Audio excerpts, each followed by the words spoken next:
Hello everybody, this is Allison and welcome to my Wonderland. This is a tribute to my KLR 685 Oscar. I was camping out in Joshua Tree National Park when a rider from Alaska pulled up next to us. I made my friend invite him over. He had a weathered face from many miles in the sun and rode a well-packed GS 1100. I couldn't help but think, damn, I want to be doing that. At that point, I didn't even know what a dual sport was, nor did I have enough money to buy a BMW. So with a little bit of research, I bought a KLR. It has a really big following, so I was able to ask a lot of questions and get a lot of support over the years. I kept the KLR because every time I saved enough money to buy a BMW, I decided to use the money to travel instead. My KLR 650, which by then was a 685, earned the name Oscar after 2 years of me owning the bike. For me, a name cannot be chosen, it has to be deserved. I attended a KLR Tech Day in Washington State to do some maintenance on my way up to Alaska, when I was awarded the Long Distance Award. That happened to be a gold-painted plastic Oscar. Funny to me because I was trying to get away from all the work I did in Hollywood, yet it seemed to follow me wherever I went. So that plastic gold-painted statue came with me to Alaska and stayed zip-tied all the way to Ushuaia. On a trip like this, the bike is just the means to get you there.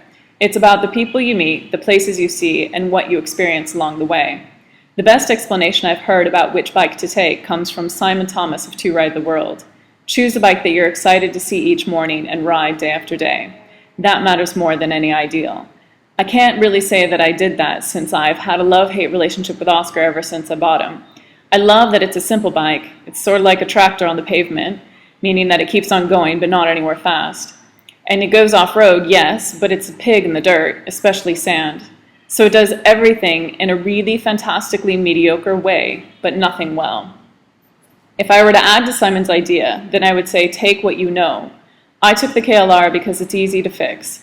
I have a mechanical background and knew that I could repair most anything by myself if I needed to. Parts were easy enough to come by, unless it's a fan. And as a friend so crassly pointed out, it's ugly, so who would want to steal it? For a bike that I've ridden about 50,000 miles and worked on myself, there was bound to be a couple problems.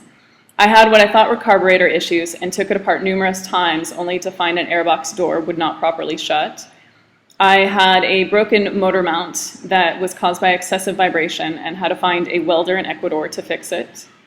I had electrical issues. My voltage regulator went bad and would not charge the battery, as well as the battery cables themselves had a tendency to vibrate loose, which also reminds me to remind any KLR rider to check your bolts after any off-roading, since they have a tendency to fall off.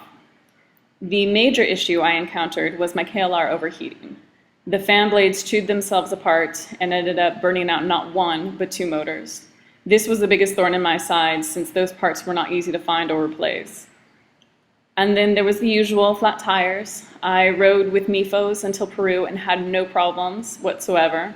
Then changed to Pirellis and found I had 4 flats within the same week. All in all, the bike never failed to get me where I needed to go and kept going strong. I've had a terrific time with my KLR and I don't regret a moment I spent with it, but my time riding one is over. I'm thankful for where we've traveled together, but I'm excited to try something new. Since I have more time than money, I'm exploring what those options may be. Because even if I don't miss my KLR, I miss being on 2 wheels. And who knows where those 2 wheels may take me.